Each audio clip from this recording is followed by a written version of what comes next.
शारदा का एक ही बेटा था अतुल। उसे कामयाब करने के लिए शारदा ने सब कुछ दांव पर लगा दिया था। बहुत कम उम्र में ही अतुल ने अपने पिता को खो दिया था और उसकी मां पर ही उसका सारा जिम्मेवारी आ गई थी। इसी वजह से उसकी मां ने उसकी पढ़ाई की वजह से अपनी पुश्तैनिक ज़मीन और मकान भी बेच दिया और दूसरों के घर में काम करके वो अपना गुजारा चला रही थी। उसकी स्थिति को उसका बेटा अच्छे से जानता था, इसीलिए वो भी मेहनत करने से पीछे नहीं हटता था। आखिरकार उसने वो करके दिखाया जो उसे करना चाहिए था। माँ माँ, कहाँ हो माँ? जल्दी आओ। क्या हो गया? क्यों पूरा घर सिर पे उठा रखा है तूने? अरे माँ, बात ही कुछ ऐसी है, तुम सुनोगी तो खुशी के मारे नाच उठोगी। आपको पता है माँ, मैं दिल्ली में इंटरव्यू देने गया था एक कंपनी में। उस कंपनी से ऑफर लेटर आया है, मुझे सीनियर मैनेजर की पोस्ट मिली है माँ, और सैलरी पूरे 50,000 है। शारदा खुशी से नाचना तो चाहती थी लेकिन नाच नहीं पाई क्योंकि उसके पैरों में दर्द जो रहता है। लेकिन फिर भी उसके बेटे ने उसके जज्बातों को समझ लिया क्योंकि उसकी खुशी उसके आंसुओं से जो बह रही थी। उसने अपनी माँ को गले से लगाया और बोला, बस माँ, अब आपने और मैंने जितनी भी तकलीफें झेली है उस सब का फल भगवान ने हमें दे दिया है। अब हम दोनों दिल्ली जाकर। नहीं बेटा, पहले तू ही जा, अच्छे से जाकर नौकरी कर। अब पहले पूरा तालमेल बिठा ले, फिर मुझे ले जाना। ठीक है माँ, लेकिन आप मुझसे वादा करो, जब तक कि मैं नहीं आता आप अपना ख्याल रखोगी और ज़्यादा काम नहीं करोगी। मैं हर महीने तुम्हारे लिए पैसे भेजता रहूँगा। हाँ हाँ ठीक है। अब तू जल्दी से मुझे बांके बिहारी जी के मंदिर ले चल, क्योंकि ये सब कुछ उन्हीं की कृपा से हुआ है। मुझे प्रसाद चढ़ा कर आना है वहाँ पर। हाँ माँ, चलो चलते हैं। कुछ कुछ ही दिनों में अतुल दिल्ली आ गया और बहुत जल्दी ही उसने अपनी व्यक्तित्व की छाप सब पर छोड़ दी। कंपनी में सभी उसको बहुत पसंद करते थे और ख़ास तौर पर शीला, जो कि कंपनी के मालिक की इकलौती बेटी थी और अपने पापा की जगह अपनी कंपनी को संभाल रही थी।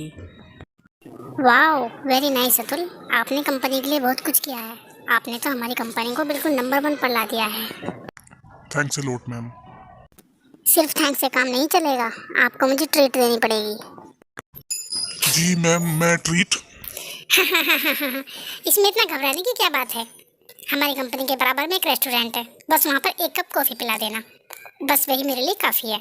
मुझे फ्यूचर प्लान के बारे में तुमसे कुछ बातें करनी है। ये बातें मैं कंपनी में नहीं करना चाहती, इसीलिए मैं रेस्टोरेंट में मिलना चाहती हूँ। तुम्हारी मर्जी हो तो। जी क्यों नहीं, ठीक है, मैं रेस्टोरेंट में मिलता हूँ। दरअसल कंपनी को लेकर अतुल के जितने भी काम थे उन सब से शीला बहुत प्रभावित हुई और वो अपनी कंपनी के बड़े बड़े कामों में उसका सहयोग चाहती थी। इसीलिए वो उसको रेस्टोरेंट में मिलने के लिए बुलाती है और उससे उसी बारे में बातें करती है। तभी वहाँ तू यहाँ क्या कर रही है? ओह, तो नया आशिक पाल लिया तूने। एक बात अच्छे से समझ ले, तू चाहे कितना भी कुछ कर ले, शादी तो तेरी मुझसे ही होगी। दिन में सपने देखना छोड़ दो। और हाँ, मैं यहाँ क्या कर रही हूँ, क्यों बैठी हूँ, तुम्हें इस बात से क्या मतलब? अच्छा, तू बहुत बड़ी बिजनेस वूमेन बनकर दिखा रही है ना। याद रख कि ये कंपनी आज भी मेरे पापा की बदौलत चल रही है और इसमें वही होगा जो मैं चाहूँगा। शीला को बहुत तेज गुस्सा आ रहा था। उसने तभी अतुल को वहाँ से चलने का इशारा किया और फिर कंपनी के बाहर आकर, मैम, ये शायद मिस्टर सागर है ना? हाँ, अब तो तुम्हें पता चल ही गया होगा ना, इस कंपनी की वजह से क्या क्या दांव पर लगा हुआ है। मुझे इस हैवान से बचा लो अतुल, किसी भी तरह से करके ये कंपनी हमें अपने हाथ में लेनी है। अतुल शीला का इशारा समझ गया और अतुल ने खूब मेहनत की। कुछ ही समय में उन्होंने बहुत सारे प्रोजेक्ट क्लियर किए जिससे की वजह से कंपनी को उन्होंने टेक ओवर कर लिया। अतुल, तुमने जो मेरे लिए किया है उसका एहसान मैं कभी नहीं चुका सकती। Thank you so much. No ma'am. Atul, मैं तुम्हें पसंद करती हूँ और शायद जब से मैंने तुम्हें पहली बार देखा था। लेकिन हमारा मेल नहीं हो सकता मैम, हम चाहे तब भी नहीं। पहले तो तुम मुझे मैम कहना बंद करो और ये बताओ दिक्कत कहाँ पर है। मैं तो अपने पापा को आसानी से मना लूँगी। फिर अतुल अपनी बीती ज़िंदगी और अपनी माँ के बारे में सब कुछ शीला को बताता है और शीला उसे सुनकर कहती है, बस इतनी सी बात, तुम चिंता मत करो, मैं एडजस्ट कर लूँगी। तुम बस मुझे मोम से मिलवा दो। अतुल शीला की बात सुनकर बहुत खुश होता है। सच तो यही था कि वो भी शीला को पसंद करता था। 2 दिन बाद ही वो अपनी माँ शारदा को दिल्ली लेने जाने वाला था, तो फिर वो शीला को भी साथ ही ले जाता है। शीला को देखते ही शारदा सब कुछ समझ गई। माँ, ये शीला है मेरी बॉस। वैसे तो ये मेरी बॉस है मगर। तू चुप रह, आओ बेटी, ये तुम्हारा ही घर है। नहीं मॉम, हमारा घर तो दिल्ली में रहेगा, जहाँ हम तीनों एक साथ रहेंगे। दिल्ली की सबसे बेस्ट कॉलोनी में पापा ने मेरे लिए घर लिया है। आप तो बस जल्दी से यहाँ से चलने की तैयारी कीजिए। शारदा कुछ कह न सकी, लेकिन उसे बदलते समय के साथ साथ बदलती सोच भी अलग ही नज़र आ रही थी। लेकिन शीला के साथ उसके बेटे अतुल की खुशियाँ जुड़ी हुई थी, इसीलिए शारदा ने कुछ नहीं कहा और वो चुपचाप उनके साथ दिल्ली चली गई। कुछ ही दिनों में उन दोनों की शादी हो गई। शारदा बाहर से तो खुश थी, लेकिन अंदर से एक बात की चिंता खाई जा रही थी। क्या हुआ माँ, कुछ परेशानी है क्या? नहीं बेटा, परेशानी किस बात की। यहाँ तो मुझे सब कुछ एक जगह बैठे बैठे ही मिल जाता है, मेरे सोचने से पहले ही। बस अब चिंता है तो इस बात की कहीं मुझे इस बात की आदत ना पड़ जाए। आदत नहीं है तो डाल लीजिए माँ जी, अब तो ऐसा ही होगा। आप तो बस लाइफ में अपना एंजॉय कीजिए। शीला की बातें सुनकर शारदा मुस्कुराने लगी। शीला और अतुल एक दूसरे के साथ बहुत खुश थे, जिसे देखकर उनकी माँ भी बहुत खुश थी। लेकिन ये ज़्यादा दिन तक नहीं चल पाया। ओ गॉड माँ, इतना ऑयल आप क्यों कर दिए ये सब? कुक्स है तो ना, आप बस सिर्फ आराम कीजिए। माफ़ करना बेटी, पर मेरी आदत है ना, अतुल मेरे सामने हो तो उसे अपने हाथों का खाना बनाकर खिलाने का मन करता है। ओ मॉम, कहाँ आप पुराने विचारों में खोई हुई है। और वैसे भी इतना ऑयली खाना खाकर अतुल की और मेरी दोनों की तबीयत खराब हो जाएगी। हमने कुक्स को समझा रखा है किस तरह से खाना बनाना है, तो आपको किचन में जाने की ज़रूरत नहीं है। इवन आपको कुछ खाना चाहिए तो आप कुक्स से बोल दिया करो, वो बना देंगी। नहीं बेटा, मुझे इन सब की आदत नहीं है, मैं अपने लिए अपने आप ही पका लिया करूँगी। ओ मॉम, आदत नहीं है तो डाल लीजिए ना। अरे अपने आप को सुधारने की कोशिश कीजिए, थोड़ा मेंटेन कीजिए खुद को।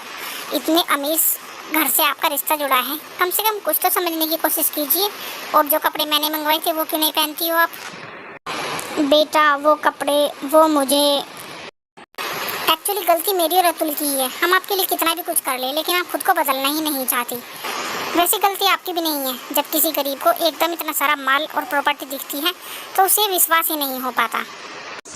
शीला तो ये सब कुछ बोलकर चली गई, लेकिन शारदा से ये सब कुछ बर्दाश्त नहीं हुआ और वो जल्दी से अपने कमरे में गई। उसने अपना सारा सामान पैक किया। वो किसी को बिना बताए ही वहाँ से निकल जाना चाहती थी, लेकिन तभी वहाँ पर अतुल आ गया। क्या हुआ माँ, ये इतना सारा सामान लेकर कहाँ जा रही हो? और तुम अकेली क्यों जा रही हो? मैं भी गाड़ी मंगवा देता हूँ, मैं भी तुम्हारे साथ चलता हूँ। नहीं बेटा, तू परेशान मत हो, मेरा काफ़ी दिनों से गाँव जाने का मन कर रहा था। और हाँ, बस की ज़रूरत नहीं है, मैं खुद चली जाऊँगी, बस आसानी से मिल जाती है। अरे ये क्या, ये कैसी बातें कर रही हो आप? माँ कुछ हुआ है क्या? होना ही क्या है, तुम्हारी माँ को ड्रामा जो क्रिएट करना है तो वो तो करेगी ही। इसे जाने दो अतुल। सच तो ये है कि ये गांव में रहने के लायक ही है, ये हमारे साथ बिल्कुल भी एडजस्ट नहीं कर सकती। शीला की बातें सुनकर अतुल का पारा चढ़ जाता है और वो गुस्से में बोलता है, तुम्हारी हिम्मत भी कैसी हुई मेरी माँ को कुछ कहने की? और हाँ, एडजस्ट कौन करने वाला था, मेरी माँ या तुम? और अगर तुम सोचती हो कि माँ तुम्हारे इस आलीशान घर में रहने के लायक नहीं है, तो मैं भी तुम्हारे साथ नहीं रहूँगा, मैं भी माँ के साथ चला जा रहा हूँ। अरे नहीं नहीं बेटा, ये तो कैसी बात कर रहा है, बहू ठीक ही कह रही है। यहाँ सब कुछ तो मिल रहा है मुझे, लेकिन फिर भी एक अजीब सी घुटन महसूस हो रही है, इसीलिए मैं गाँव में जाना चाहती हूँ। तो तू मुझे जाने दे बेटा, तू बहू के साथ यहाँ आराम से रह ले। नहीं माँ, मैं आपको नहीं जाने दूंगा। नहीं बेटा, तू क्यों मेरे खातिर अपनी खुशियों से मुंह मोड़ रहा है? बहू बहुत अच्छी है, मैंने देखा है, तुझे बहुत प्यार करती है। और अब तो मैं निश्चिंत हो गई हूँ, क्योंकि बहू तेरा बहुत अच्छे से ख्याल रखेगी मेरे जाने के बाद। ये मुझे अच्छे से पता चल गया है।